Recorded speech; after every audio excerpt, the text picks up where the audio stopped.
just about finished unboxing our new two-tier console table. All the parts and pieces are conveniently labeled and each board comes pre-drilled. And here's an insert listing out all the parts and all the screws that came with the console table. You can see all the different size screws, nuts, and bolts. And they come in its own little baggies, and each baggie is also labeled. They even threw in an Allen key as well.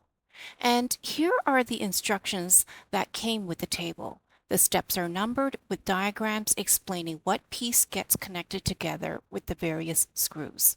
So we're going to go ahead and follow the instructions according to each diagram. It actually took about 45 minutes in total to assemble the whole thing together. Although I was helping here and there, I was mostly holding the camera to film the process, so really this table could be easily assembled by one person.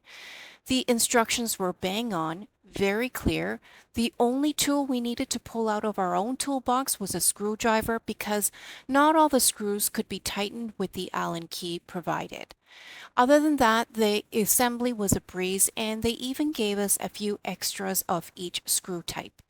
And just as a side note, while we were assembling this table, we also noticed how well made each wood piece was, even though it's actually made of engineered wood.